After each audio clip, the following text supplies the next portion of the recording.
The clock is ticking. We're only 1 month away till the Season 3 finale, and when that happens, you guys ain't gonna be seeing these till I start Season 4.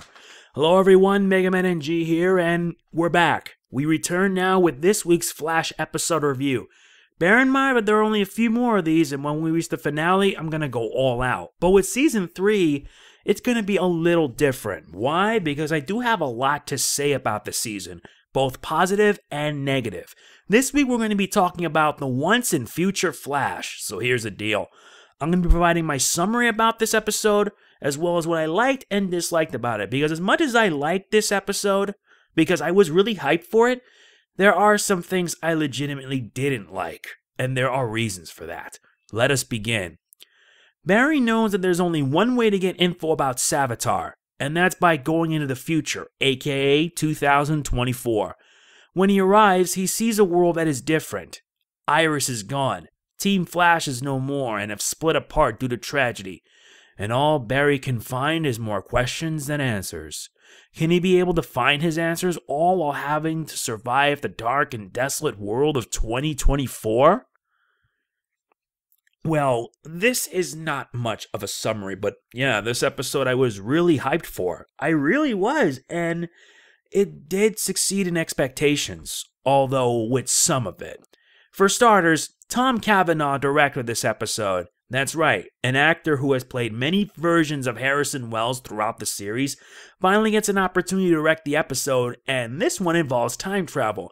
I have to wonder if Tom Cavanaugh is a big fan of time travel stuff like Back to the Future, because honestly, I felt that it's a good idea and it was executed very well. Not to mention, we arrive at a different place, 2024, a world that is dark, depressing, and all around sad. It doesn't help that Team Flash has suffered the worst because it's a future where a lot of things happened. Iris is gone, murdered by Savitar.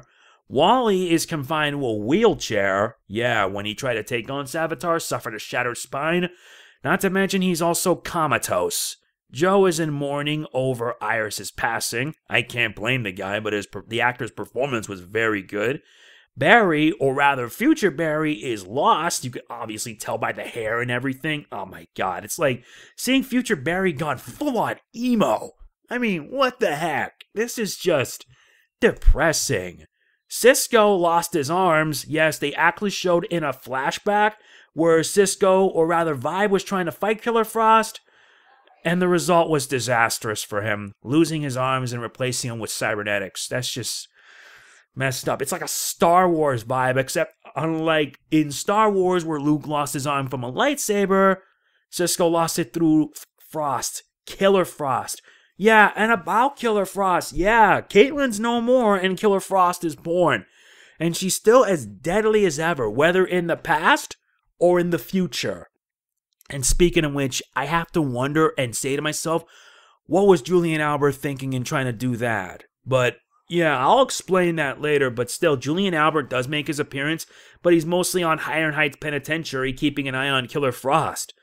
But she provided an interesting clue that she was the one who actually knew Savitar's true identity. That's going to be explained later. But I will admit, the episode, it was all dark. Compared to the lighthearted stuff that we had in Duet, this was just depressing, which I felt was one of the only negative things that I found about the episode. It was just too dark in a dark world, and I understand that they wanted to show it an alternate future, but man, oh man, it really hit me there, physically and emotionally. There were some very powerful moments in the episode, especially when it regards to past Barry, future Barry, etc. It was sad. Sad, depressing, and I can't even find the right words to say it. It's still one of my only nitpicks, but it was done rather well. Weird how I'm saying it's both a positive and negative.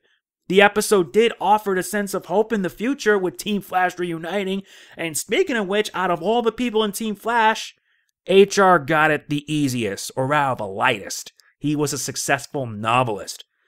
And a bit of a ladies' man, and I'm like, out of everyone that suffered, HR actually got lucky.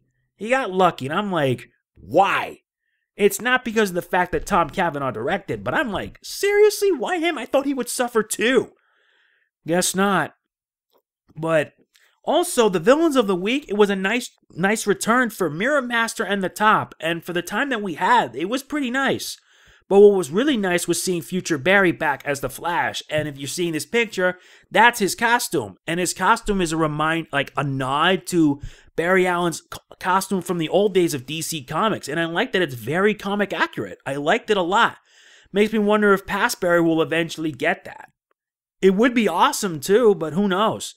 But all I can say is that Mirror Master and Top were pretty interesting villains for this week's episode, since most of the focus revolved around the dark future, and it would make sense.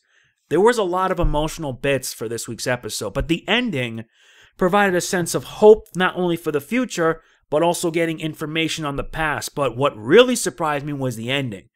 The ending was that Killer Frost meeting Savitar, and Savitar asking Killer Frost to help him. And Killer Frost wonders why. Why should she? That was when we get to see Savitar's identity reveal. And like I mentioned, or rather HR mentioned before, that Savitar's no god. He's a man. A man in armor. And when his armor opened up, I said to myself, when are they going to reveal Savitar? Thankfully, next week's episode is the episode where Savitar's identity will finally be revealed. And when that happens, it's going to be very interesting. But sadly, this also cements the fact that my original theory regarding Savitar is that he is a future version of Barry Allen. And that would have been a very interesting premise, having a future version of himself take on his past and taking away everything that mattered to him, which could explain why Savitar ended up in the Speed Force to begin with. Future Barry did explain that 4 years later, Savitar was thrown in the Speed Force and was stuck there until he was able to get out in the past, courtesy of Wally West. Though, now with this idea that next week's identity is going to be revealed, I felt pretty bad that my theory is going to be thrown out the window. It would have been pretty nice, not to mention the once and future Flash is a nod to a previous DC Comics issue regarding Wally West Flash and the arrival of one Hunter Zolomon, or rather Eobor Thawne. Yeah, Eobor Thawne, the Reverse Flash. I wouldn't be surprised if it is him, but we don't even know for sure. All I do know is that next week's episode is going to be fun. It's going to be really interesting with Savitar's identity reveal. When that happens, I'm going to be providing a good discussion about it. I'm giving this episode an 8 out of 10. I would have rated a lot higher, but most of the episode was dark, but had some very powerful bits. Very powerful moments indeed. It felt like the past Barry instilling hope for the future. And that made it good. No wonder Barry's such a goody-good. Which also brings up another issue that I have, and I feel that Barry is starting to remind me of Peter Parker from Spider-Man. Can't learn to let it go. And out of all the incarnations, I feel that this one needs to improve as a character. Because I'm actually starting to lose hope for the season. I want the season to get better. It started off going good, but it had a lot of problems down the line. Don't get me wrong, the season was alright. But I wish it could be much more of an improvement. Hopefully Season 4 can fix that. Anyway, that is it for this episode review. I went way too long, but I got other things I need to take care of. But yeah, that's it for this review. I hope you enjoyed it, and if you did, please be sure to hit the like button, and if you've seen the episode, please be sure to let me know in the comments, and I will give shoutouts to anyone that does. Trust me, I promise not to disappoint. If you are subscribed, please be sure to click on the bell so that way you'll know when I'll upload next, and if you want to be mega awesome, please be sure to check out my Patreon. I promise not to disappoint, and in these rough times with YouTube and everything, I need all the support I can get. Anyway, that is it. Thank you guys for watching. This is Mega Man NG signing off. Peace out. See you next week for when we finally learn the identity of Savitar.